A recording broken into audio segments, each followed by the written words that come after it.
se nos hizo un poco tarde, porque fueron muchos temas los que tratamos hoy en la reunión del Gabinete de Seguridad. Antes que nada, quiero expresar mis condolencias a los familiares, a los habitantes de los países de donde son originarios los migrantes que lamentablemente perdieron la vida en este incendio en Ciudad Juárez.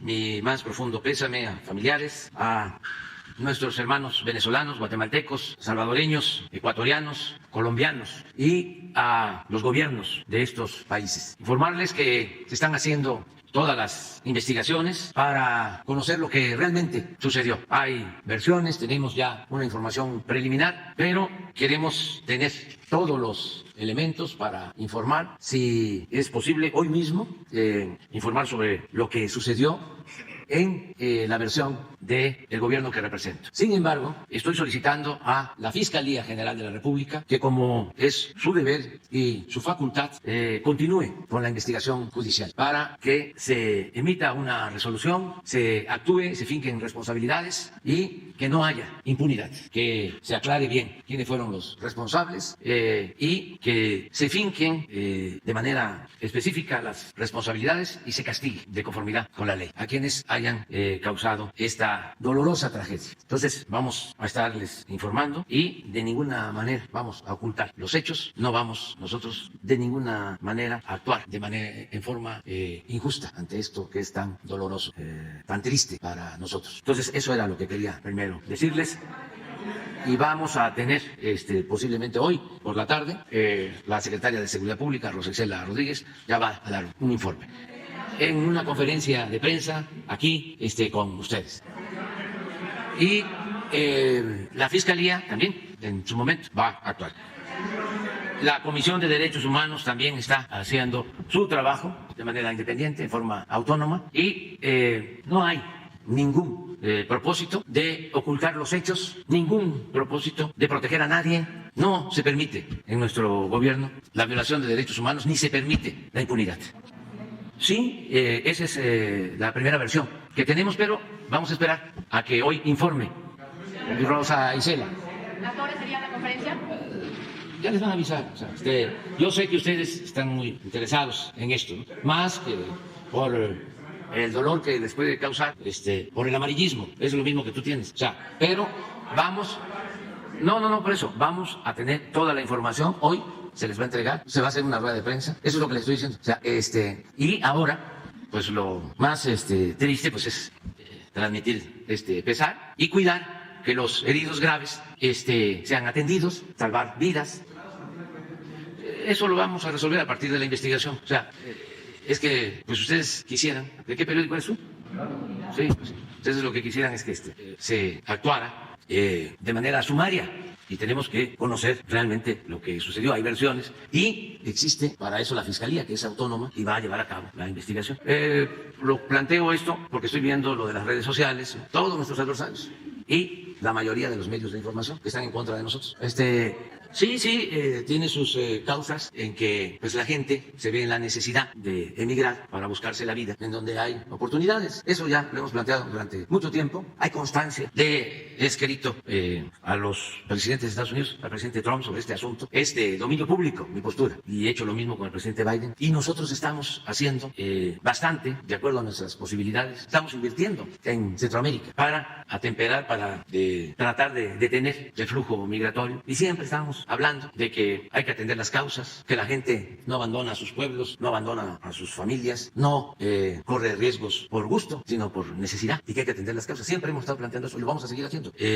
Ahora que se da esta situación tan lamentable, pues vamos a continuar con lo mismo. Nada más que lo primero pues es informar, el cuidar a los enfermos y decirle a los familiares de los que perdieron la vida que nosotros vamos a actuar de manera responsable y se va a castigar si existe alguna actitud de dolo, de ineficiencia, algo que se haya hecho de manera indebida, delitos cometidos. Pero eso lo va a hacer la Fiscalía, que es el órgano autónomo. De todas maneras nosotros vamos a informar el día de hoy, aunque la última palabra la tiene la Fiscalía y la Comisión de Derechos Humanos y también, en su caso, el Poder Judicial. O sea, no vamos a ocultar nada y no va a haber impunidad. La relación del secretario de Gobernación de decir que habrá responsable de la política? Pues es producto de las circunstancias que se están presentando, pero estamos juntos todos y vamos a seguir así.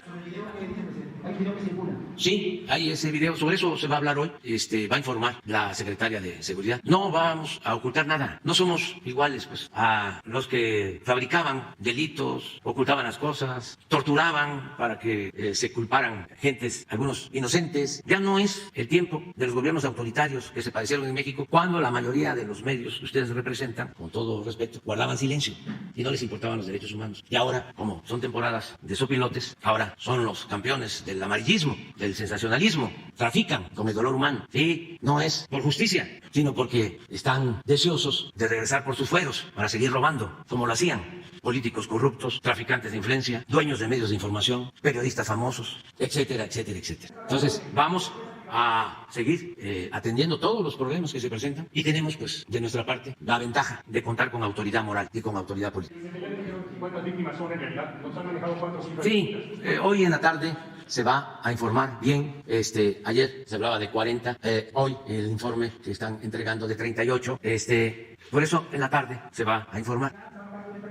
Sí, había funcionarios de migración, pero también había un contrato con una empresa privada de seguridad. Todo esto se va a informar en la tarde, insisto, repito, y ya está esta información en manos de la Fiscalía. El delegado de la Fiscalía en Chihuahua está atendiendo este asunto, pero yo le estoy pidiendo al fiscal que se apersone, que lo atienda este asunto de manera directa, desde luego respetuoso de su independencia, de su autonomía, pero es algo muy importante que tiene que ver con derechos humanos y que tiene que ser aclarado y que tiene que castigarse a los responsables. Sí, de la investigación se desprende de que hubo dolo, de que hubo negligencia, lo que se haya presentado. Pero tenemos que conocer lo sucedido. Bien, muy bien.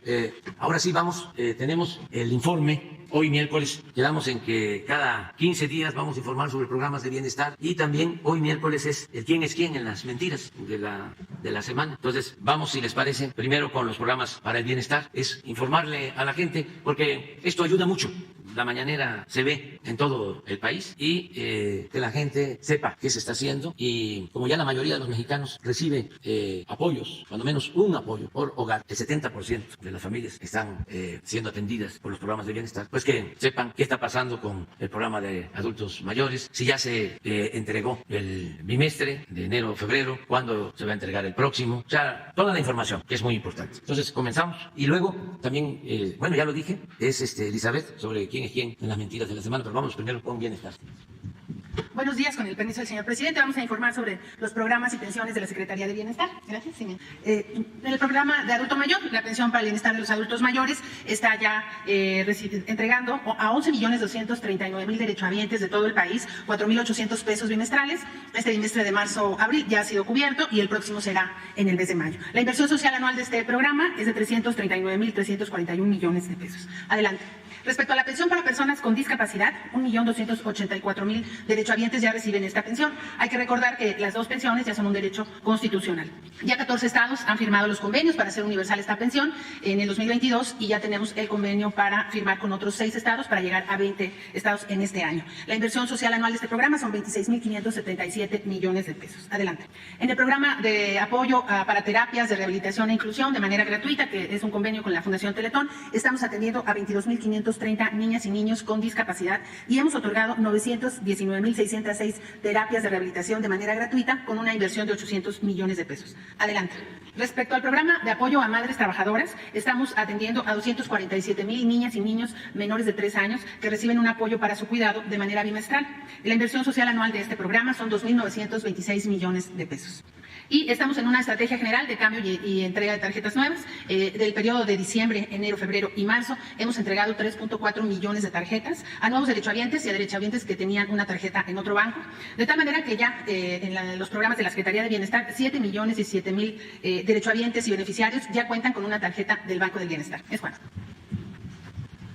Buenos días a todas y todos. La Coordinación Nacional de Becas para el Bienestar Benito Juárez ya efectuó el pago del primer bimestre del año, que corresponde a los meses de enero y febrero, para los 3 programas de becas que tiene a cargo la Coordinación Nacional de Becas. En el caso del programa de educación básica, que consiste en una beca de 875 pesos mensuales, en este bimestre atendimos a poco más de 3.5 millones de familias, donde se encuentran estudiando 5.2 millones de niñas y niños estudiantes desde preescolar hasta secundaria. La inversión social de este primer bimestre en este programa es de poco más de 7.4 mil millones de pesos. En el caso de educación media superior, la beca también consiste en 875 pesos mensuales y este bimestre atendimos a 4.1 millones de jóvenes que estudian en preparatorias públicas escolarizadas con una inversión de poco más de 9.4 mil millones de pesos. Por último, en el caso de la licenciatura, la beca consiste en 2.575 pesos mensuales. Llegamos a 409.720 jóvenes estudiantes de licenciatura con una inversión social de poco más de 2.6 mil millones de pesos. El próximo pago de becas corresponderá a los meses de marzo, abril, mayo y junio y se llevará a cabo en el mes de junio. La siguiente, por favor. En el caso de del nivel medio superior, en este ciclo escolar que es el 2022-2023, como lo mencioné hace un momento, atendemos a 4.1 millones de jóvenes. En el principio de este ciclo escolar ingresaron al bachillerato por primera vez 1.554.000 jóvenes de nuevo ingreso. El descubrimiento es que 244.000 jóvenes de este 1.5 millones habían abandonado sus estudios e ingresaron en este ciclo escolar por primera vez al bachillerato, es decir, fueron recuperados de la deserción escolar. Y por último, nada más comentarles que en la Coordinación Nacional de Becas tenemos a disposición de cualquier persona beneficiaria el buscador de estatus que pueden encontrar en buscador.becasbenitojuárez.gov.mx y únicamente con la CURP cualquier persona beneficiaria del programa puede saber su estatus en el programa, puede saber si está dado de alta, si está dado de baja, por qué motivo y saber si tiene pago pendientes o una tarjeta del Banco de Bienestar por recibir. Muchas gracias. Muy buenos días, con su permiso, señor presidente. En lo que corresponde al programa Jóvenes Construyendo el Futuro, dirigido a hombres y mujeres jóvenes entre 18 y 29 años que no estudian o no trabajan, para apoyarlos en su incorporación, actividades productivas y también al empleo en capacitación en un centro de trabajo, decirles que a la fecha llevamos ya 2.6 millones de beneficiarios en los 4 años de funcionamiento de este programa, lo que ha significado una inversión de 92.377 millones de pesos y de igual manera para el año 2023 se tiene esperado una incorporación de 480.000 jóvenes. Ya tenemos un ejercicio presupuestal de este año de cerca de 4.000 millones de pesos. Simplemente comentar que se tiene contemplada la apertura de vinculación para el mes de abril, para el día 1 de abril, con lo cual se espera con ello también incorporar 80.000 jóvenes que estarán recibiendo con ello 6.310 pesos, un salario mínimo de manera mensual. Aprovechar también que el día de ayer, 28 de marzo, se realizó el pago correspondiente a marzo para todas y todos los beneficiarios. Eso es todo. Buenos días a todas y a todos. Con su permiso, señor presidente. En lo que respecta a la escuela es nuestra, anunciamos en la conferencia pasada el incremento del presupuesto al doble del año pasado, con lo cual se beneficiarán cerca de 100.000 escuelas en condiciones de vulnerabilidad. Al respecto, informamos que al cierre de marzo llevamos un avance de 51.000 comités conformados en escuelas de las 31 entidades de cobertura del programa para que las madres y padres de familia decidan el destino de sus recursos en uno o varios de los tipos de apoyo que incluye el programa, tales como la ampliación y rehabilitación de sus instalaciones, el horario extendido o el servicio de alimentación. Durante el mes de abril, 30.000 de estas escuelas ya incorporadas recibirán su tarjeta para el uso de sus recursos también en el mes de abril, de los cuales podrán disponer en las sucursales del Banco del Bienestar. De esta manera alcanzaremos una inversión en abril de más de 8.000 millones de pesos al cierre de ese mes y continuará el proceso de conformación de asambleas en las escuelas y entrega de tarjetas durante los meses de junio, agosto y octubre próximos. Es cuanto. Muchas gracias. Buenos días, con el permiso del señor presidente. El programa Sembrando Vida tiene actualmente una participación de 447.715 campesinas y campesinos que participan en este programa, quienes reciben mensualmente un apoyo de 6.000 pesos mensuales por trabajar en sus parcelas. El programa está presente en 21 estados de la República y asesoran a los campesinos 4.426 técnicos sociales y productivos. Estos 447.000 campesinas y campesinos están organizados y forman 18.000 comunidades de aprendizaje campesino. La siguiente, por favor. La inversión anual del programa asciende a 37.000 millones de pesos. Se tiene una cobertura a nivel nacional de 1.119.000 hectáreas con los sistemas agroforestales y se ha alcanzado la producción de 1.411 millones de árboles, de los cuales 53% son forestales, 22% son frutales y 20% agroindustriales. Muchas gracias.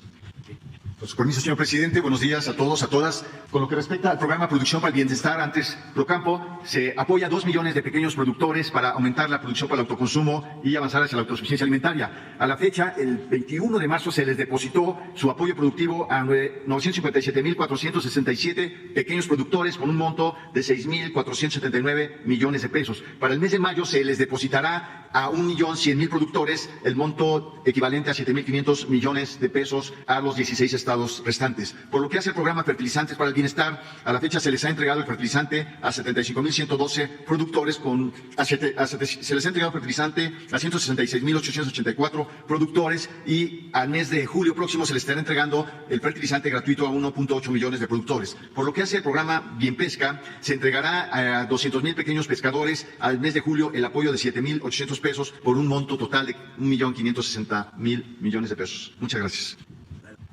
Buenos días a todas y todas. Con su permiso, señor presidente, respecto a los programas de vivienda, la meta para este año, como ya habíamos comentado, es de 67.054 apoyos, con una inversión cercana a los 4.700 millones de pesos en 26 entidades del país, 183 municipios. En la lámina ustedes pueden ver cómo se distribuye estas acciones. Básicamente llevamos un avance del 60% en la identificación de las personas beneficiarias o el tipo de intervención a desarrollar. Cerca del 60% van desde mejoramiento, el resto ampliación o vivienda nueva, de acuerdo a las necesidades de las familias, y ya prácticamente se iniciaron la entrada de apoyos desde hace 15 días e iniciarán las obras en las próximas semanas. Muchas gracias. ¿Qué tal? Buenos días, señor presidente. Buenos días a todos. El programa de Internet para el Bienestar consta de 2 servicios públicos. El primero es dotar de Internet gratuito a las personas que se acerquen a las plazas públicas, centros escolares, unidades médicas y bibliotecas. En este programa, al día de hoy, llevamos 66.432 sitios ya conectados que brindan servicio de Internet gratuito a la población. Esto significa 20.508 localidades que ya tienen este servicio. Estas localidades son localidades remotas, pobres, que ya pueden tener internet gratuito. El otro servicio consiste en dar telefonía celular a precios bajos. Ahorita tenemos una cobertura del 91.9% entre todos los operadores. Estamos trabajando en construir torres para poder llegar al 94% de la población. Cabe mencionar que estamos ya brindando paquetes de telefonía celular en las localidades más alejadas, más pobres. Estos paquetes comienzan desde los 30 pesos al mes y brindan servicio de internet, llamadas, redes sociales y mensajes de texto. Eso es todo.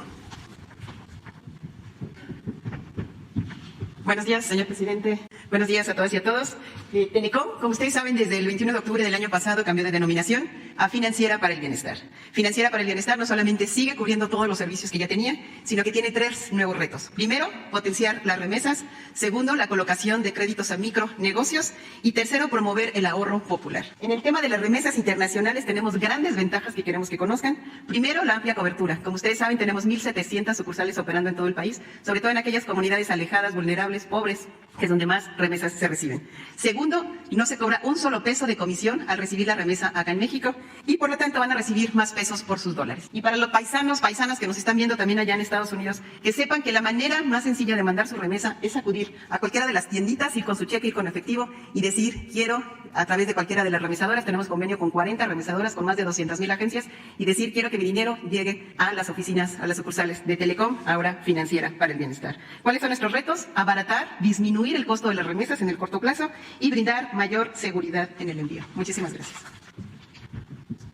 Con su permiso, señor presidente, buenos días. Para atender los pagos de las pensiones, los apoyos y las becas de los programas sociales, el Banco del Bienestar ha venido creciendo su red de sucursales. Tenemos un plan de expansión de 2.744 sucursales, de las cuales la Secretaría de la Defensa Nacional, a través de su cuerpo de ingenieros, ya ha construido 2.138.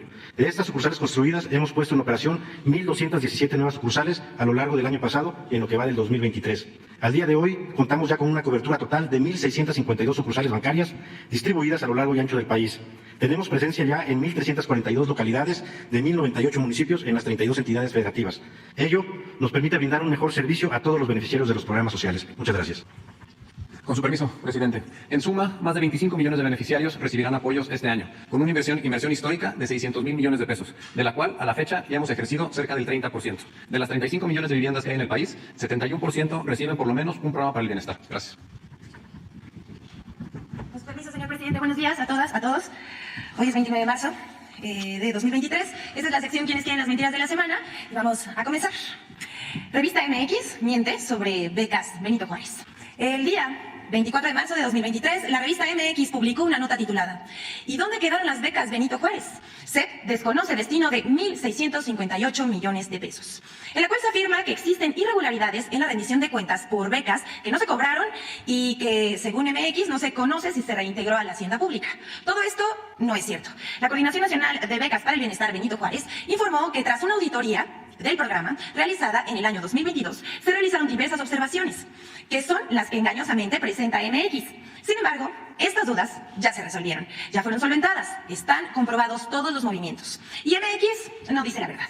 El órgano interno de control de la Secretaría de Educación Pública realizó un análisis de la información y determinó que los hallazgos dados a conocer el 24 de octubre de 2022 quedaron solventados, al considerar que los fundamentos, documentos presentados y las acciones realizadas por el ente auditado eran suficientes para aclarar, justificar y atender las observaciones. A pesar de los intentos de manchar a uno de los programas más importantes de este gobierno, se siguen entregando becas a 11 millones de estudiantes de todos los niveles educativos. Los recursos públicos federales asignados fueron aplicados de conformidad con los principios de economía, eficacia, eficiencia, transparencia y honestidad. Y no existe asunto o aplicación de recursos por aclarar. Esto dicho por el órgano interno de control de la Secretaría de Educación Pública. Vamos con la siguiente. 3 veces te engañé, canta la oposición. La primera por coraje, la segunda por capricho y la tercera por placer. Pero ya son al menos 5 veces que quieren engañar con aquello de que se inundó la refinería de Dos Bocas en Tabasco. En los últimos años, un tema recurrente en los medios de la oposición ha sido la refinería Olmeca en Dos Bocas. Pero tan poca imaginación tienen, por ejemplo, el expresidente Felipe Calderón, Emilio Álvarez y Casa, o periodistas como Daniel Moreno de Animal Político, Pedro Ferriz, Broso, Enrique Muñoz o el candidato Chumel Torres, que volvieron a inundar las redes con la noticia de que la refinería de Dos Bocas, Tabasco, estaba anegada de agua. Así, una y otra vez, falsean información publicando fotos que no corresponden, hacen fotomontajes, reviven viejas mentiras y refritean información falsa. Todo un cóctel en service de la desinformación. El pasado 23 de marzo se hizo tendencia la supuesta inundación de la refinería. Ahí vemos a Chumel Torres publicando foto y todo. Pero no es la primera vez. Vamos a ver un collage de todas las veces que ha publicado falsamente que se ha inundado la refinería. Después, el 18 de octubre de 2022 también difundieron la misma noticia falsa de la inundación de la refinería y se hizo tendencia en Twitter. En 2021 volvieron a publicar fotos de la supuesta inundación el 1 de agosto y 4 de noviembre. Todo resultó falso, pues las fotos eran de otro año. Aquí, Álvarez y Casa y la nota de Animal Político. De los iniciadores de la tradición de inundar la refinería Dos Bocas está el expresidente Felipe Calderón, quien publicó una foto falsa el 28 de octubre de 2019. Tras esa publicación, se ha vuelto deporte para la oposición y para los conservadores inundar falsamente la refinería. Ha sido muy importante en esta campaña también el periódico Reforma para desprestigiar esta magna obra de este gobierno. El pasado 23 de marzo de 2023 se hizo tendencia a la supuesta inundación de la refinería. Aquí les mostramos el video de los trabajos que se llevaron a cabo ese mismo día en la refinería y cómo están completamente secas las instalaciones.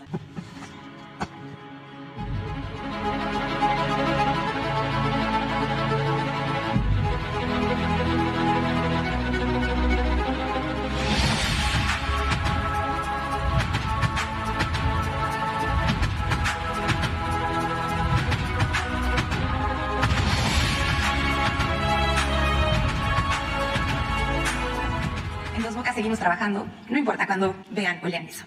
Vamos con la siguiente. Miente el diario La Silla Rota sobre falso veto para envío de remesas. En una nota publicada el 21 de marzo pasado, el medio digital La Silla Rota publicó una nota en la que un supuesto experto afirma que el Banco de Bienestar fue vetado para envío de remesas por una investigación en su contra en Estados Unidos por lavado de dinero, lo cual es absolutamente falso. Esa noticia fue replicada por Ciro Gómez Leiva, donde dijo que el banco Wells Fargo ya no permitiría al Banco del Bienestar transferencias de remesas por fallas en sus controles antilavado. Al respecto, la institución aclaró que a partir del 28 de febrero dejó de recibir formalmente el envío de remesas provenientes de cualquier institución bancaria, remesadora o integradora, con el fin de cumplir lo dispuesto en la Ley Federal de Austeridad Republicana, que señala que queda prohibida la duplicidad de funciones en las unidades que conforman la Administración Pública Federal. El servicio de recibir y manejar remesas quedó oficialmente a cargo de la Financiera para el Bienestar, institución que cuenta con una red de 1.700 sucursales en todo el territorio nacional y con más de 100 años de experiencia en la atención a las y los mexicanos que reciben recursos de sus familiares del extranjero, indica es un comunicado del Banco del Bienestar. El Banco Social más grande de México precisa que no se trata de una decisión repentina, como quieren hacer creer, pues desde diciembre del año pasado, el Banco del Bienestar se puso en contacto con las remesadoras para notificarles su salida del mercado, con el fin de que éstas pudieran tomar previsiones. El objetivo fue tener una salida gradual y ordenada que no afectara a los beneficiarios o a los clientes de las remesas. Aquí en pantalla estamos viendo cómo se realizaron esas operaciones y la información también para los usuarios. Vamos con la siguiente noticia falsa. Se congratula la oposición por freno inconstitucional de un ministro al Plan B en materia electoral. El viernes 24 de marzo, el ministro de la Corte, Javier Lainez Potisek, admitió una demanda de controversia constitucional que interpuso el Instituto Nacional Electoral en contra de la reforma electoral propuesta por el presidente Andrés Manuel López Obrador. A pesar de que la Constitución prohíbe controversias constitucionales en materia electoral, el ministro Javier Lainez se extralimitó en sus facultades y tomó una decisión más política que jurídica. Además, el ministro, como medida cautelar, suspendió la aplicación del Plan B. De inmediato, aplaudieron la decisión los consejeros del INE, Lorenzo Córdoba y Ciro Murayama, la clase política conservadora y su comentocracia.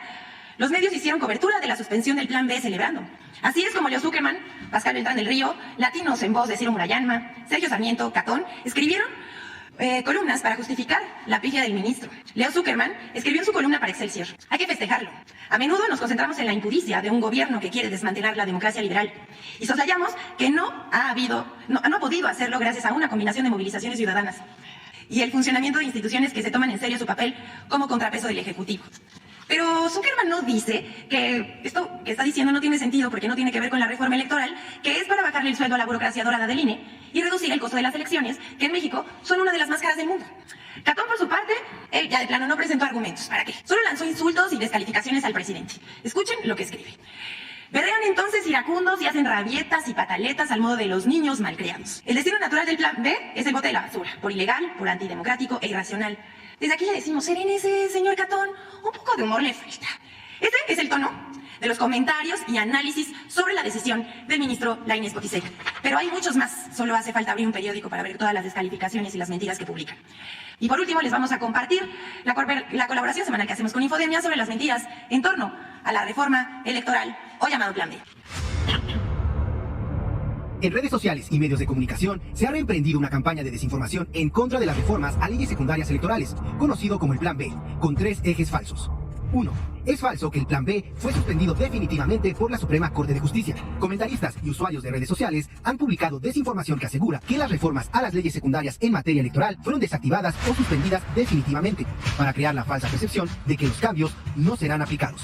Lo que determinó el ministro Javier Lainez Potisek el pasado 24 de marzo fue una suspensión temporal ante la demanda de controversia constitucional que interpuso el INE en contra del llamado Plan B.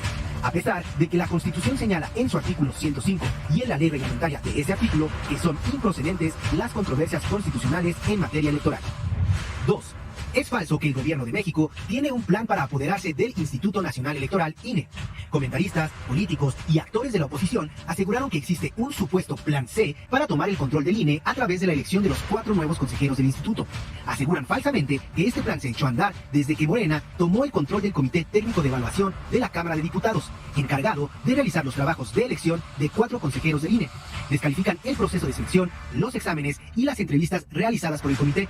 El proceso se realizó conforme lo establecido en el artículo 41 de la Constitución Política y de la misma manera en que fueron seleccionados los actuales consejeros del INE. 3. Falso que el INE enfrentó ataques a su autonomía o sus consejeros fueron objeto de hostigamiento. Los consejeros salientes del INE, Lorenzo Córdoba y Ciro Murayama, han declarado en medios nacionales y publicado en sus redes sociales que la reforma electoral atentaba contra la autonomía del INE y buscaba destruirlo. Incluso aseguraron que fueron víctimas de hostigamiento. La reforma electoral no desaparece al INE, busca terminar con el oneroso gasto del presupuesto y los altos salarios de la burocracia dorada del INE y también busca el ejercicio transparente de esos recursos. Además, la Constitución señala que son improcedentes las controversias constitucionales en materia electoral. Infodemia. Gracias a Infodemia por su aporte semanal. Solo queremos decir, para concluir, el pueblo de México está pendiente y estará pendiente de lo que decida la Corte y los ministros. Muchas gracias. Pues ahora, nada más para hacer una aportación adicional a lo de Elizabeth. Para los que nos están viendo, ¿cuál es el fondo de la discrepancia con lo de la ley electoral? lo podemos explicar de manera muy sencilla.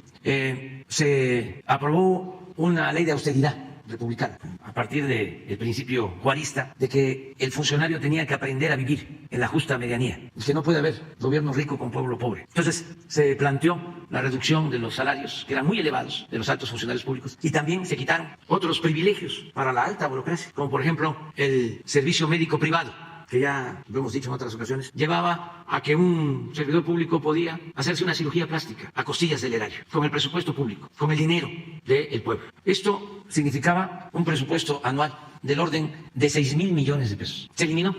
Lo mismo, los altos funcionarios públicos gozaban de una caja de ahorro especial. Ahora les voy a hablar de esa partida, lo cual significaba que cuando terminaban su función o se iban a ocupar otro cargo, se llevaban ese ahorro. Ellos dejaban, si ganaban 200,000 pesos mensuales, 20,000 de ahorro al mes, y del presupuesto público se les aportaba otros 20,000, de modo que ya ahorraban al mes 40,000. Cuando salían del gobierno o se iban a otro cargo, se llevaban todo eso. En la ley de austeridad se suspendió, pero en los dos casos se ampararon los del Poder Judicial y los del INE. Para empezar, no aceptaron ganar menos que el presidente. Siguieron ganando el doble o el triple de lo que gana el presidente. Aun cuando en el artículo 127 de la Constitución se establece que ningún servidor público puede ganar más que el presidente de la República. O sea, violaron la Constitución mediante un amparo, una argucia legaloide. Continuaron con el servicio médico particular, pero también con la caja de ahorro. Como no se pudo hacer la reforma constitucional en materia electoral, porque se opuso el bloque conservador, optamos por llevar a cabo la reforma a la ley electoral, que no requiere de 2/3 partes de los votos, que no requiere mayoría calificada, sino mayoría simple, es decir, la mitad más uno. Se aprueba la ley y un ministro la suspende. Ya hablábamos ayer de cómo en los hechos tiene más poder real un ministro que poder legislativo, que diputados y senadores que aprobaron la ley. Bueno, pero ¿por qué suspenden la ley? ¿Es cierto de que se quiere destruir al INE? No. ¿Es cierto de que se afecta a la democracia? No. Lo que es cierto es que esta burocracia dorada no quiere perder sus privilegios. Dos datos. Uno, en lo general, que aquí Elizabeth recordó, se destinan alrededor de 25,000 millones de pesos al año para los organismos electorales y para los partidos políticos. 25,000 millones de pesos. Es donde se gasta más en todo lo que tiene que ver con lo electoral en el mundo. No hay otro país que destine más dinero para lo electoral que en México. Y con todas las deficiencias, errores y fraudes que se cometen. Porque por eso es tanto dinero, para tener al servicio de la oligarquía estos organismos electorales. Cuesta la simulación democrática, cuesta el mantener, como era antes, una oligarquía con fachada de democracia. Pero eso es en lo general, pero en lo específico, para los que nos están viendo.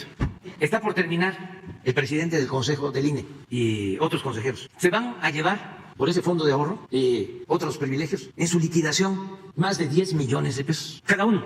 No han querido informarlo. Se les olvida que una regla de oro de la democracia es la transparencia. O hablan de transparencia cuando se trata de otros. La transparencia en los bueyes del compadre. El que se está retirando ahora, que estuvo como 14, 15 años en el cargo, Porfirito, se va a llevar también más de 10 millones. Cualquier ciudadano, un trabajador, por su antigüedad, si es despedido, se le liquida, se le dan 3 meses de sueldo, más 20 días de acuerdo a los años trabajados. Así lo establece la ley. Aquí no solo es eso, es más, eso es lo menos. Aquí lo más es el fondo de ahorro. A ver si me consigues. Hay un representante de Morena en el INE, Diego, que hizo una cuenta de lo que se va a llevar Jacobo. Pero lo que quiero es que quede claro cómo se mantienen estos privilegios, porque ¿de qué privilegio goza un alto funcionario y recibe un trato especial que no lo reciben la mayoría de los trabajadores de México? ¿Por qué estas excepciones? Bueno, que todos sepan que ya en el Poder Ejecutivo todo eso se canceló, ya no hay ese fondo de ahorro. Yo no me voy a llevar 10 millones porque ya se prohibió. Y aclaro, había algo parecido cuando fui jefe de gobierno en la Ciudad de México y lo cancelé y no me dieron una recompensa cuando salí. Y desde luego que me tocó cancelar lo de la pensión de los expresidentes. ¿Cuánto le entregaban a Fox, a Calderón, al licenciado Salinas, a todos? Pues como 5 millones de pesos mensuales, porque no era nada más lo que ganaban equivalente a lo que percibían los secretarios, sino que tenían funcionarios a su servicio, como 80, 100 servidores públicos a su servicio. Tenían un general como oficiales y soldados, y viáticos, y en general como 5 millones de pesos mensuales. Todo eso ya desapareció. Entonces, que no engañen a la gente, que no se deje también la gente manipular, aunque les caigamos mal. Tenemos la obligación de informarles. Nada de que el INE no se toca, cuando lo que no quieren que se toque es esto. A ver, prestan.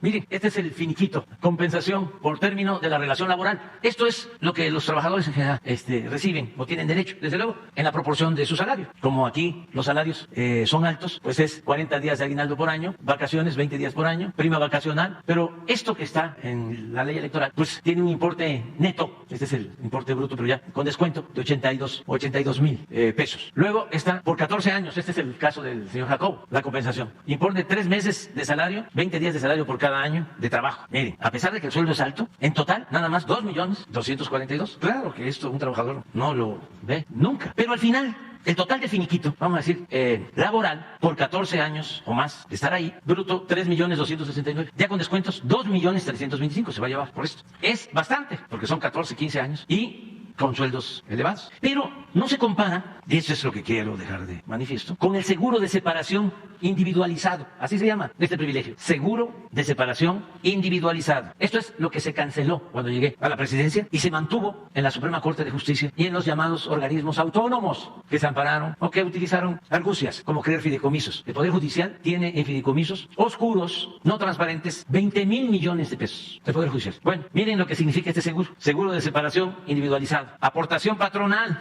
¿Quién es el patrón de este señor? El gobierno, bueno, el pueblo. 4 millones. Ya nada más ahí. Seguro de separación individualizado. Aportación del trabajador, lo que él fue ahorrando. Lo que les decía, una cantidad equivalente. Les hablaba yo que si se ganaba 200.000, dejaban 20.000 y el gobierno aportaba otros 20.000. Bueno, el total de seguro de separación individualizado, 8 millones. Para 2 millones. Esto le costaba al gobierno, antes de que llegáramos, alrededor de 8.000 millones de pesos al año. Esto, la aportación del patrón. 8.000 millones de pesos al presupuesto. Entonces, se va a llevar 8.000 más 2.000, 10.504.000. Este es el fondo del asunto. A ver la de Lorenzo, pero no la ha dado a conocer. Igual, es la del presidente. Menos, porque tiene menos tiempo, sí. El finiquito, en términos laborales, 2.074.000. El seguro de separación individualizado, 7 millones. Se va a llevar 9.104.000. Y de Ciro, es lo mismo, ¿no? Sí, este es el asunto.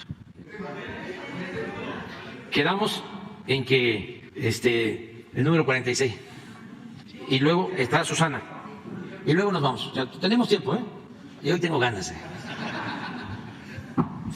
Presidente de la Nación, su servidor Carlos Pozos, el servidor Carlos Pozos de La Molécula Oficial y de la revista Petróleo y Energía. Antes de mis preguntas, un comentario, le hice entrega a Jesús Ramírez de este libro que publica Cintia Lara. Se hizo la presentación de este libro en la Escuela de Periodismo Carlos Septién García, sobre la trayectoria de Jacobo. Y ahí viene la última entrevista que usted ha hablado, que le da en radio. Y a Jacobo tuve la oportunidad de coincidir con él reporteando en Cuba en el año 2000. Ya tiene Jesús este ejemplar, está dedicado para usted, y el hijo de el finado Jacobo Zabludovsky, Jorge Zabludovsky, le manda un saludo y sus respetos. Bueno, bien. Muchas gracias. De nada, señor presidente. Inicio con mi primera pregunta y sobre el tema.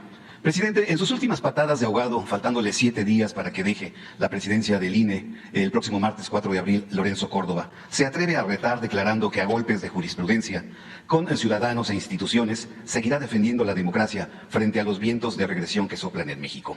Y hablando del INE, presidente, ¿sabe usted que Roberto Gil Suart, quien fuera secretario particular de Felipe Calderón y expresidente del Senado de la República por el PAN, y muy cercano del magistrado presidente del Tribunal Electoral del Poder Judicial de la Federación, Reyes Rodríguez Mondragón?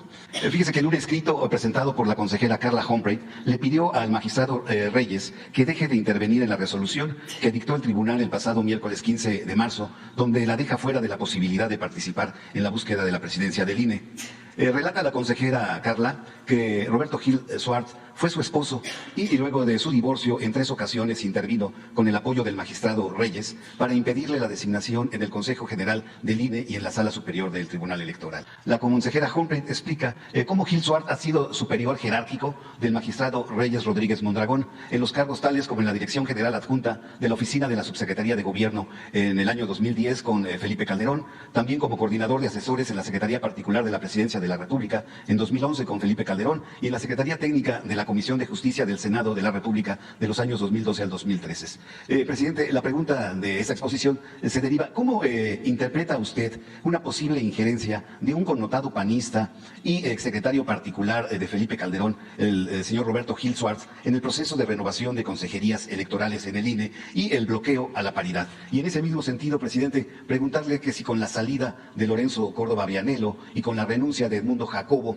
se acaba una época en donde se daban cuotas políticas, se acaba con los fraudes y se acaba sobre todo, presidente, en la época de vividores, oportunistas y entreguistas. Bueno, están ahora eligiendo a 4 nuevos consejeros. Eso también para que la gente tenga conocimiento. De 9 o 11. 11. Van a cambiar 4. Así es. Y se inició un proceso de selección en el Congreso, en la Cámara de Diputados. Y ya de esos 4 que se van a elegir, ya la comisión que se nombró con ese propósito decidió que son idóneos 20, hombres y mujeres. Es decir, por cada consejera o consejero hay 5, son quintetas, 4 quintetas. Y se va a llevar a cabo la elección de los 4. Si no hay acuerdo, porque se necesitan también las 2/3 partes, se utiliza el método de la insaculación, es decir, un sorteo. Y así se decide. Creo que se tienen que elegir 2 mujeres y 2 hombres de los 4. Entonces, mi opinión es de que no negocien como era antes. 1 para ti, otro para ti, 2 para mí. No, que se vayan a la insaculación. Es una propuesta muy respetuosa. Que no negocien. Para acabar con las épocas de cuotas políticas. Que no haya cuota. Y que sea la fortuna, diría Maquiavelo, que es la suerte. Maquiavelo decía que en la política se necesitaba virtud y fortuna, virtud y suerte. Pues así, desde luego yo no soy legislador, yo soy el titular del Ejecutivo, pero sería muy bueno que no se llevara a cabo un enjuague y que entonces, a ver a ti, y hasta sacaban los acuerdos por unanimidad. Ojalá y sea de esa manera. ¿Y su opinión respecto a la renuncia de Edmundo Jacobo, diciendo que defiende a la nación y le faltan pantalones para mantenerse en el cargo y de seguir defendiendo lo que él cree su verdad? No, él está en libertad, ¿no? Lo que pasa es que es muy difícil ya para ellos sostenerse con privilegios. Ya no pueden los funcionarios como antes vivir colmados de atenciones y de privilegios. Imagínense, el señor ministro Lainez. Antes hacían lo que querían, recibían consigna y nadie se enteraba. Pero ahora el señor Lainez pues queda exhibido, porque ahora sí hay democracia, no hay simulación y sí hay comunicación. Que no había, porque la comunicación son mensajes de ida y vuelta. Y lo que había era nada más una sola versión. Todos los medios uniformados, con algunas honrosas excepciones. Pero en lo esencial, todos. Y no había réplica, no era marginal. Ahora no, ahora todo se ventila. Y eso es muy bueno. Entonces, por eso dicen, no, pues mejor me voy a dar clases a la UNAM. Me van a seguir pagando bien y no voy a hacer mucho. Mantengo mi tren de vida, no pierdo mi respetabilidad, sigo siendo un académico, un intelectual, e incluso me puedo dar el lujo de ser hasta progre, buena ondita. ¿Cuántos hay así? Nada más que ya cada vez es más difícil, porque antes simulaban que eran independientes, Carmen Aristegui, ¿y a cuántos engañaron? Actores, científicos, intelectuales, progres, buena onda, buena ondita. Ya estaba yo viendo una película, un churro en contra nuestra, pero para consumo de los conservadores. Le va a ir muy bien a la película. Sí, esa, sí. También lo mismo, o sea, sí, cineastas, buena onditas, ¿no? Progres, buena onditas. No, pero es para consumo de los conservadores y les va a ir bien. Les va a ir bien. A lo mejor sí. Tengo problemas ya con ese director, porque de las últimas películas que vi, porque no soy yo muy aficionado al cine, lo lamento porque pues, es algo excepcional, es arte, es buen gusto, pero pues quizá en la realidad que vivo, ¿no? Ya no me hace falta más drama. y es muy rica mi realidad, mi experiencia. Pero una de las últimas películas que vi de este director fue El Infierno y me pareció clasista y racista. Que hay una escena en donde manda uno de los capos a buscar a asesinos más desalmados, a sicarios. A ver, vamos a traer, porque están enfrentados entre grupos, vamos a traer a asesinos más desalmados, a sicarios. Y entonces resulta que los que llegan son indígenas, sí, de Oaxaca, zapotecos, que son los que cortan cabezas. Eso es abominable, abominable. Eso no es conocer la realidad de los pueblos indígenas. En Oaxaca no hay esos instintos asesinos, menos en las comunidades indígenas. Entonces, pero va a tener mucho éxito. Son como los libros que escribe Martín Moreno, que vende muchísimo, porque tiene una clientela de clase media, conservadora, ávida de ese tipo de contenidos. Entonces, ahí está la película. Si tengo oportunidad la voy a ver. Ya he visto comentarios. Sí, Damián es el actor más consecuente que conozco y lo respeto muchísimo. Es algo excepcional. Pero el director y todos los demás son así, progreso, buena ondita. Nunca han estado realmente. Hay otro actor, bueno, hay varios, ¿no? Ochoa. Ese sí. La compañera actriz Dolores Heredia, en su tiempo, cuando estaba en activo, me refiero en la actividad política, María Rojo nos ayudó en momentos difíciles. Héctor Bonilla, sí, tú sígueme recordando. Sí, pero este director falsea la realidad, o sea, para quedar bien con los conservadores, y les va a ir bien, les va a ir bien. Nada más que, pues ya enseñaron el cobre, ¿no? Eso es muy bueno. Eso es algo que está sucediendo con nuestro movimiento, que ya no hay justo medio, como decía Juan Álvarez, y lo repito, esta ancheta es muy angosta, no hay ni para dónde hacerse. Entonces ya no se puede, pues. Ya es o con el pueblo y la transformación, con la verdadera democracia, o con la oligarquía, con los clasistas, los racistas, ¿no? Y corruptos. Presidente, así de claro. Porque ni modo que me diga Carmen Aristegui que es objetiva y es profesional. Si escribe, solo doy un dato. En la Reforma, yo recuerdo que Lorenzo Meyer dejó de escribir en la Reforma, dio un acto de consecuencia. Y los del Proceso, por ejemplo, esos también hablaban de que ellos no se vinculaban al poder, ellos ejercían el periodismo independiente y que la nota era la nota. Pues no, también ya entregados por entero a la mentira. Todo esto está pasando en medios. Y también aprovecho para contestarle, porque es parte de lo mismo, no es nada más México, es el mundo. Hoy voy a participar en una videoconferencia con algunos presidentes y el tema es la democracia y voy a hablar de eso, porque es un fenómeno, ¿no?, mundial. La pregunta es, ¿hay realmente democracia en el mundo? ¿O es una oligarquía lo que predomina con fachada de democracia? Porque la democracia, como se definió desde la época de Aristóteles y como lo dice su interpretación en el lenguaje o en la palabra de origen griego, demos es pueblo, kratos es poder, entonces democracia. ¿Es realmente el poder del pueblo? ¿Es realmente el pueblo el que gobierna en el mundo, en la mayoría de los países del mundo? ¿O son las élites? Pues la oligarquía, que significa también, de acuerdo a la definición aristotélica, el gobierno de la minoría, de los pocos, de los ricos. Entonces es interesante. Y decía yo que esto es un asunto mundial, porque en aras de la democracia, en nombre de la democracia, se han cometido muchos crímenes a la humanidad. Entonces sí es importante regresar a los orígenes, ¿no?, y plantearse el significado de la palabra y su alcance, ¿no?, real. Entonces hablaba yo de que este es un asunto general, porque hay un senador republicano de Estados Unidos, muy influyente, muy poderoso, y me acuerdo de él porque su apellido es bastante conocido, es Graham, y ese es un apellido que yo identifico mucho por Graham Greene, el escritor inglés, gran escritor, que no creo que tenga que ver, ¿no?, con él. Sí, pero estos Graham de Estados Unidos también tienen como origen Inglaterra, pero sé que no debe ser familiar, porque Graham Greene en una ocasión, en una entrevista, que escribió 2 libros sobre Tabasco, uno El poder y la gloria, que es muy bueno, y otro Los caminos sin ley, y le preguntaron sobre unos Graham que hay en Tabasco, y dijo que no eran sus familiares. Y los Graham, los Graham Greene, los Graham de Tabasco sí llegaron de Estados Unidos, y es muy importante la historia. Bueno, hay otro Graham, ¿no? El coronel de Cananea, era Greene. Este senador es Graham, no es Greene. Graham, sí. Y el coronel era Greene, el de Cananea. Sí, pero ese señor es Graham, ¿no? Graham, sí. Entonces, este señor Graham, el senador de Carolina, creo, del sur, se ha dedicado a estarnos atacando. Y entonces fue a comparecer al Senado el jefe del Departamento de Estado, Blinken. Entonces, este señor Graham, que es abogado republicano, como todos los abogados, le pregunta, ¿verdad que hay zonas en México gobernadas, dominadas por el narcotráfico?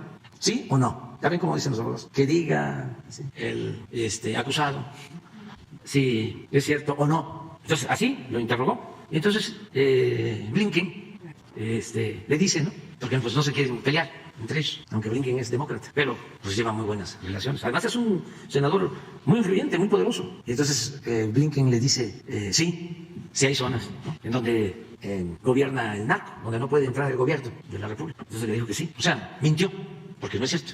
Y ya después le hizo otra pregunta así también, ¿no? Pero ahora va Mallorca, que es segundo de Blinken, ayer. Sí, es el de seguridad.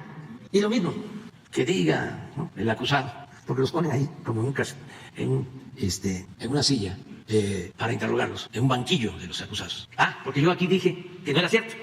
Entonces dice Graham, le dice a Mallorca ayer, dice el presidente de México que no es cierto que dominen los narcotraficantes en varias regiones del país. ¿Usted le cree o no? Dice Mallorca, no le creo.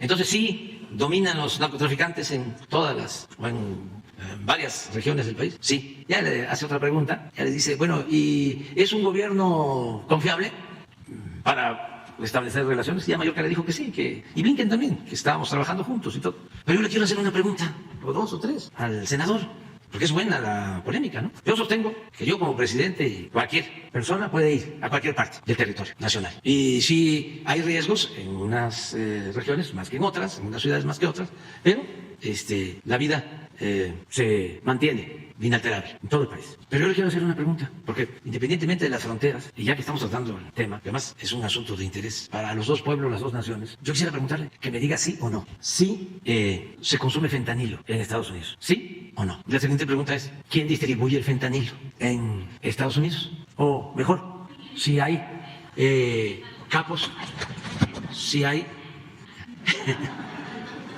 Estamos hablando con el senador, hombre. Si hay carteles que distribuyen el fentanilo en Estados Unidos, ¿sí o no? La tercera, si los que distribuyen el fentanilo en Estados Unidos son mexicanos o estadounidenses, si se les persigue a los que distribuyen el fentanilo y se les castiga en Estados Unidos. Y una más, si se puede comprar o no una ametralladora o un arma de alto poder en los supermercados de Estados Unidos, ¿sí o no? Y ya, si quiere que me diga qué programas tienen para apoyar a los jóvenes en Estados Unidos con el propósito de que no consuman droga. ¿Qué están haciendo? Si están garantizando a los jóvenes en Estados Unidos el derecho al estudio y el derecho al trabajo. Y más, que me diga por qué no cambian ese proceder de que se abandona a los jóvenes desde la adolescencia y no se les mantiene en el hogar. Que si no cree que eso le cause a los jóvenes infelicidad, desdicha, insatisfacción, y que eso sea uno de los motivos por los que se inclinen al consumo de las drogas. Entonces ya con esto, y que además, lo digo con todo respeto, me gustaría, aún así a distancia, seguir polemizando con él sobre estos temas. Porque es ir al fondo, es atender las causas, no es querer enfrentar, como suele pensarse, la violencia con la violencia, el mal con el mal, o pensar que los problemas sociales se resuelven solo con el uso de la fuerza, con leyes más severas, con cárceles, con amenazas de mano dura. Es interesante el tema. Y decirle que nosotros vamos a seguir ayudando para que no llegue fentanilo, pero que también tomen en cuenta que por México llega solo el 25% del fentanilo que consumen en Estados Unidos. El 75% del fentanilo que consumen en Estados Unidos llega por Estados Unidos y por Canadá. Y que también considere que nosotros no producimos fentanilo, que el fentanilo llega de Asia y que nosotros estamos ayudando para que no haya tráfico de fentanilo. Y lo hacemos no por miedo a sus amenazas intervencionistas, sino lo hacemos por convicciones humanitarias, porque sí nos importa lo que sucede lamentablemente en Estados Unidos, de que muchos jóvenes pierden la vida, 100,000 jóvenes al año por consumo de fentanil, y nosotros vamos a ayudar, vamos a cooperar en todo lo que podamos, pero que el senador, que es tan influyente, puede hacer mucho para que no se den estas muertes. Por ejemplo, el control de las armas, por ejemplo, que se persiga a los que distribuyen el fentanilo en Estados Unidos, por ejemplo, que se apruebe una campaña de información, de orientación en Estados Unidos sobre el daño que causa el fentanilo. Por ejemplo, ellos podrían, este senador tan influyente, presentar una iniciativa para que los padres tengan en sus hogares a los jóvenes más tiempo y que reciban una compensación, que en vez de que abandonen los jóvenes los hogares a los 18 años, que los puedan mantener hasta los 21, hasta los 30 ahí con ellos, que se fortalezca la fraternidad, la solidaridad, el amor en familia, que no se desintegre la familia, que no se abandone a los jóvenes, porque eso causa mucho problema. Y es ir a atender las causas, porque podemos lograr el supuesto, además lo deseamos, de que ya no tengan fentanilo. Si existe esa crisis familiar, social, y los jóvenes van a seguir insatisfechos, abandonados, infelices, van a seguir buscando la droga y va a surgir cualquier otro químico, como ha sucedido ya en Estados Unidos, y no se va a poder enfrentar esa tremenda crisis, lamentable crisis humanitaria. Entonces es un buen tema, ojalá y se retome y que podamos seguir debatiendo, discutiendo esto en muy buenos términos, y que ya deje al pobre Blinken, ¿no? Le tiene que decir que sí, que sí. Presidente, mi segunda pregunta tiene que ver con el sector energético. A 11 días después de la conmemoración de la expropiación petrolera, recordamos el escandaloso tema de Pemex Gate en el 2001, en la administración de Vicente Fox, donde los fondos del sindicato de Pemex fueron utilizados para la compra de votos de la campaña de Francisco Labastida, y ahora tenemos el caso presente de Emilio Lozoya Austin. En las últimas semanas, señor presidente, usted ha mencionado que sería prudente que Genaro García Luna se acogiera a un criterio de testigo protegido o criterio de oportunidad para que pueda delatar a todos los personajes involucrados en esta trama de corrupción y de crimen organizado. También hemos visto que en el caso en contra de Rosario Robles no se procedió, ella no denunció, y ahora resulta que no solo no se le pudo aplicar la justicia ni a ella ni a nadie de los involucrados en la estafa maestra.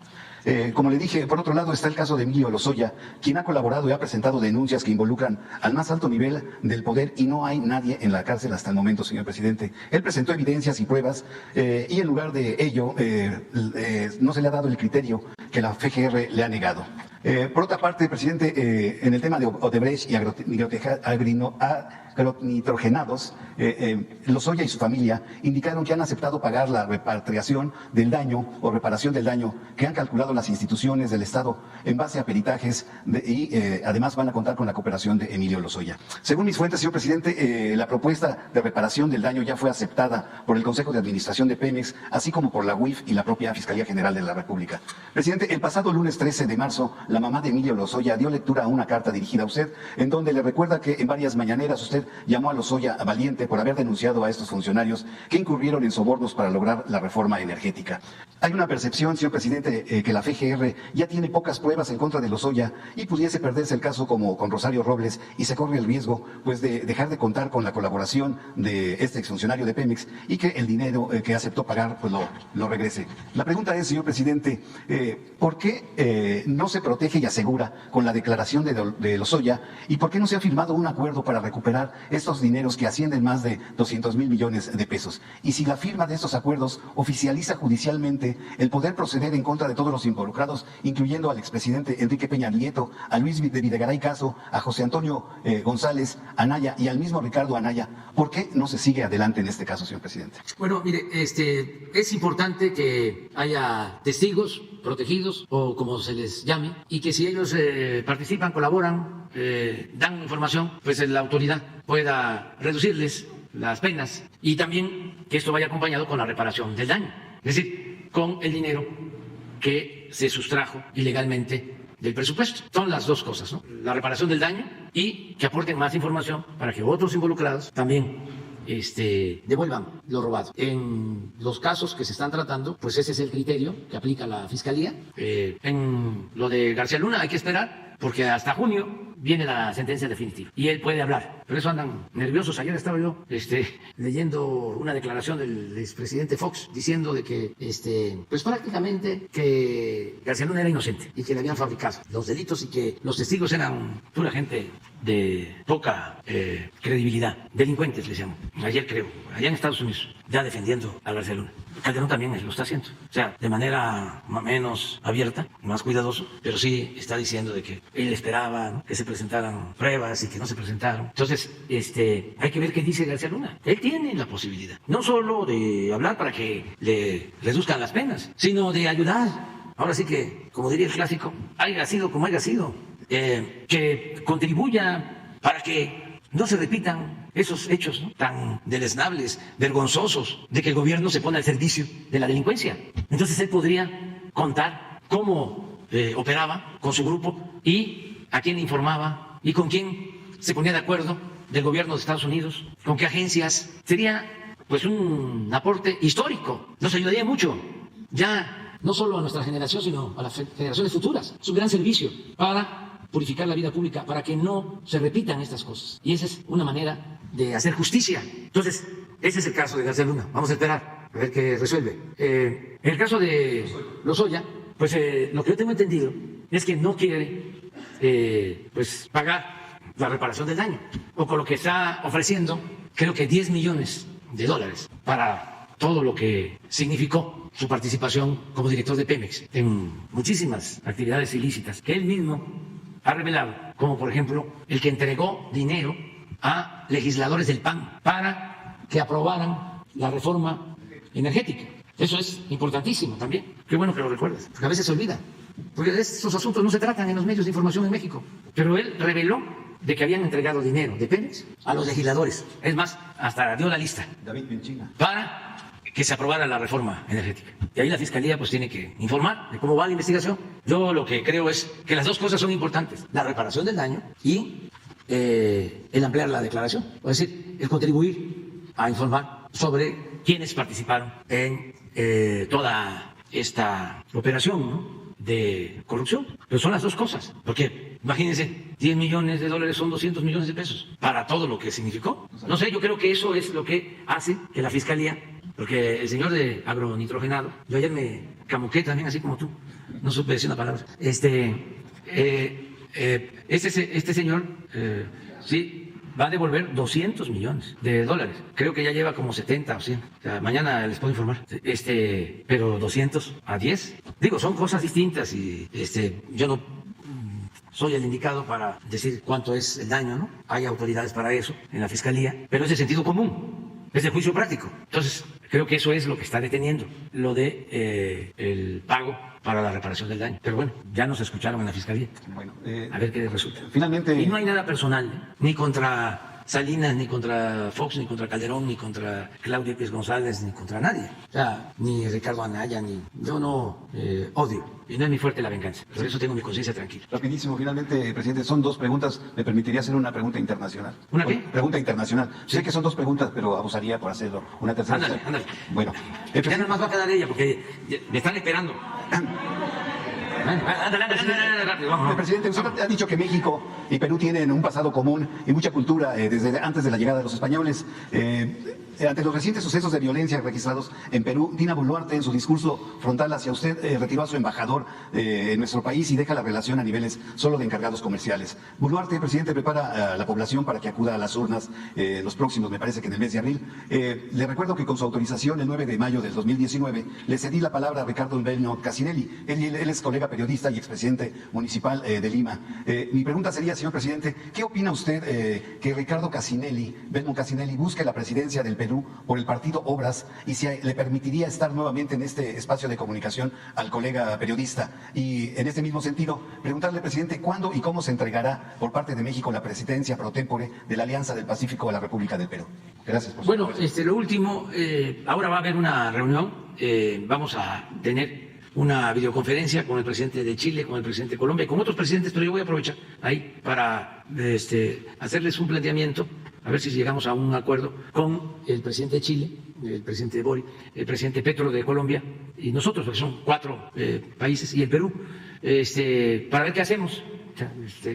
Yo sostengo, ¿no?, de que el presidente legal y legítimo del Perú es Pedro Castillo, que está injustamente en la cárcel.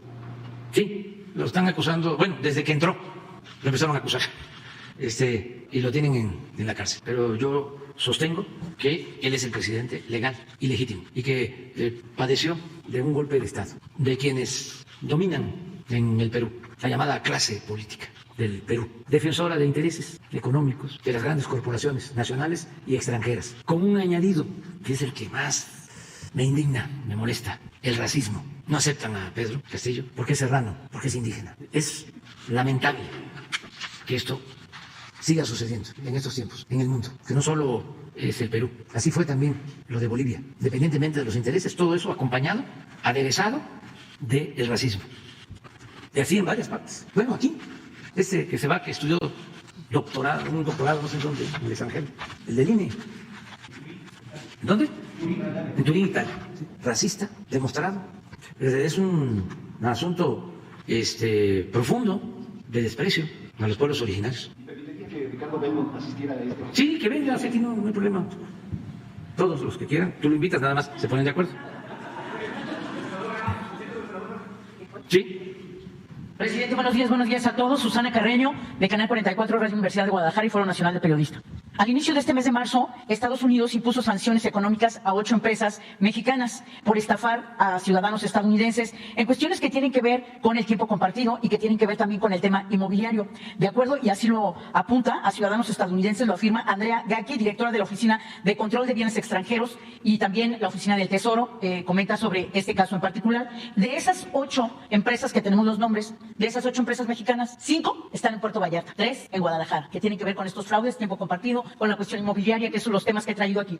Y en esta ocasión le traigo una carta de condóminos que tuvieron que ser evacuados. Así están las cosas. Le comento que hay un desarrollo que se llama Isla 115. En el expediente que se buscó de este desarrollo, le comento y le dicen los condóminos y todo el presidente del Consejo del Condomino Isla 115. Le voy a leer parte rápidamente. Recibe usted un respetuoso y cordial saludo. Acudimos a usted, presidente, para solicitar su apoyo y hacer de su conocimiento la situación que estamos viviendo los condóminos de condominio Isla 115 en Puerto Vallarta, Jalisco. Que a partir del sismo del 19 de septiembre del año pasado, este condominio presentó daños bastante severos, visibles y que se dieron cuenta, pero que los que construyeron, la constructora Crescento, negaba el asunto. Entonces todos tuvieron que juntar dinero, reunir dinero para hacer un peritaje a cargo del ingeniero Rubén Jasso Reina, con el que yo ya tuve la oportunidad de platicar. Bueno, en el expediente que se buscó, que no salió favorable, este edificio no encontraron muchas deficiencias de diseño, así como calibres de varillas sin cumplir con los parámetros mínimos estructurales. En todo el expediente, presidente, no tienen, por ejemplo, el cálculo estructural, les dieron las licencias la pasada administración a esta y a otros desarrollos sin cumplir con la norma. Es decir, aparte de que no cumplen con la norma, construyen mal, y tan construyen mal que tuvieron que evacuar a 28 familias. Es un edificio de reciente construcción, presidente. ¿Y a qué voy con esto? Y que voy a dejar la carta aquí a Jesús. ¿A qué voy con esto? Este es un edificio de reciente construcción, como muchos otros. Comentarle, el trabajo que viene realizando la maestra María Luisa Albores, Profepa, todos los que vienen trabajando desde que usted les dio instrucciones, han estado realizando las clausuras, el trabajo firme, constante de Semarnat, Profepa, la Secretaría de Marina, que han clausurado varios desarrollos. Aquí tengo todos los nombres de los desarrollos también. ¿Qué pasa? Clausuran, tapan los sellos con tabiques, con tablas. En cuanto ya dejaron los sellos y se va la Profepa, no pueden tener a una persona ahí todos los días cuidando, siguen construyendo. Y lo peor del caso es que están metiendo a personas a vivir, que obviamente compradores, pero muchos de esos edificios ni cuentan con el estudio de impacto ambiental, por eso están clausurados. Este de la isla evacuaron por parte de Protección Civil que se salgan, pero en estos momentos que se viene Semana Santa, los que se quedaron con algunos departamentos están rentando. Yo nada más pregunto, si al que hizo el estudio del dictamen le dije una pregunta muy sencilla, para no ser tan técnica: ¿usted se quedaría una noche dentro de ese departamento? Me dijo no. Yo tengo el dictamen que hizo este ingeniero y la situación es cada vez más difícil. Aunque los sancionan, aunque les dicen y les ponen los sellos, presidente, no les importa, les vale. Algo va a pasar. Mi primera intervención aquí, recordará usted, fue para avisarlo del derrumbe. En julio yo vine el 16 de julio, para agosto fue el derrumbe. Después tuvieron que hacer obras de mitigación, hay cosas que no se han resuelto. Volvemos con la cuestión de la infraestructura, de la factibilidad de los servicios. Si bien Puerto Vallarta en estos momentos está llegando mucho turismo, por todos los hoteleros, por todos los trabajadores, nos estamos ganando a pulso con esto de las 8 empresas que fueron sancionadas y boletinadas de fraudes inmobiliarios, de fraudes de tiempo compartido. O sea, ¿qué es lo que va a pasar? Van a quedar esos edificios que algunos de ellos, un juez del distrito dice que se demuela, otros, si no cumplen la norma, no pueden seguir, pues siguen construyendo y siguen metiendo gente. Este es un desafío para la autoridad, porque yo estoy hablando en donde tiene facultad el gobierno federal, en donde puede actuar la Semarnat, la Profepa, y yo le pediría, presidente, en nombre de estas personas y de muchos que ya compraron, que la Senapred, el trabajo que está haciendo María Luisa Albores es magnífico, la Profepa también, la Semarnat, pero se requiere que se haga un análisis, un diagnóstico de los recientes edificios que se han construido en Puerto Vallarta, que no cuentan con cuestiones de tipo sísmico, que han construido como se les da la gana, que no han cumplido la norma. Por venir a hablar de estas cosas, usted sabe lo que yo he vivido. He seguido esto hasta donde me permita y porque la gente me lo proporciona, me dicen, ve, por favor, nos está pasando esto. Y no solamente son estos edificios, hay casas que Desarrollo Urbano de la administración pasada que otorgaron 155 licencias de construcción. ¿Cómo es posible que una gente compre un departamento porque se va a ir a vivir ahí, lo evacúen, ya no puedes vivir aquí, pero tienes que seguir pagando tu crédito hipotecario? Eso es para gente de recursos, pero también hay otras personas que están pagando una casa que se cuarteó, que te tienes que salir porque se te va a venir encima. ¿Y qué hago? Te sales, tienes que pagar y la gente está agobiada. ¿Qué es lo que va a pasar? ¿Qué se puede hacer, presidente? Hay que seguir, Susana, insistiendo.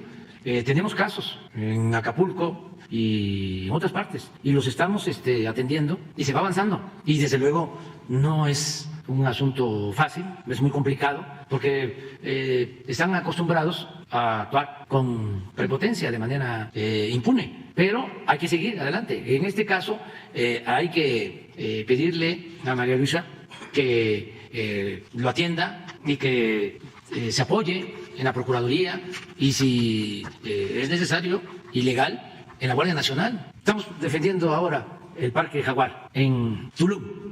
Estaban así igual, metidos al Parque Nacional, bueno, a la zona arqueológica, construyendo y por las noches metiendo material, aún existiendo legalmente una prohibición, pues tuvimos que movilizar a la Guardia Nacional y tenerlos ahí. Y eso es lo que hay que seguir haciendo y no rendirse. No me voy a rendir, presidente. Le voy a comentar otra cosa. No que cambie yo de página ni de tema porque voy a seguir insistiendo.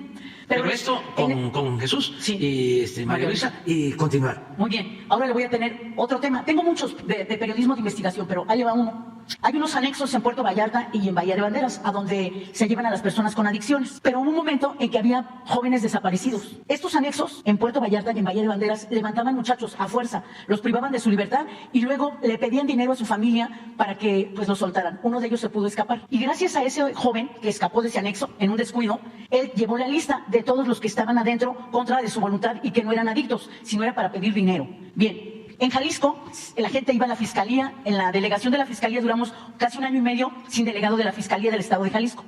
En contraparte, en Bahía de Banderas, el gobernador Miguel Ángel Navarro sí tomó acciones porque dijo, se cierran todos los anexos, vamos a investigar y todo, porque había gente desaparecida, los andaban buscando, pero los tenían en los anexos y obligaban a las familias a llevar dinero, a llevar comida. Hubo gente que los denunció en la fiscalía de Jalisco, no ha pasado nada, en la de Puerto Vallarta, en la delegación. En contraparte, repito, en Nayarit, en Bahía de Banderas, la reacción por parte del doctor Miguel Ángel Navarro fue contundente, dijo, se cierran y se va a analizar cada caso y vamos a ver qué sucede.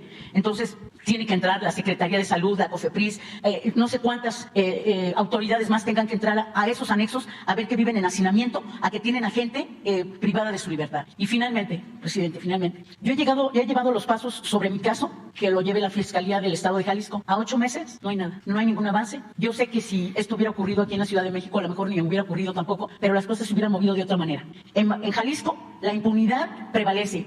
En la Fiscalía no pasa nada o no quieren que pase. Entonces, no por mi caso nada más, por la gente de Puerto Vallarta, la gente de Jalisco, sabe que estoy diciendo la verdad. Y estoy aquí, no por mi caso, porque vine antes, pero tenemos un cúmulo de cosas. Yo quisiera venir casi todos los días, no puedo. Pero las veces que venga yo, le voy a traer estos casos, que es el sentimiento de la gente. El día de mañana va a haber una manifestación porque nos están metiendo una verificación responsable. Nunca se preocuparon por el medio ambiente en la vida. Ahora están muy preocupados porque nos quieren cobrar, por verificar el auto, por afinarlo. Esa es una. En muchas calles, si bien es cierto la avenida Francisco Medina Asensio la están arreglando porque es nuestra única avenida principal, las demás calles de Puerto Vallarta están hechas trizas, baches. Subí un video en donde un gringo, un estadounidense, mejor dicho, un turista, se pone a jugar golf en los baches de Vallarta.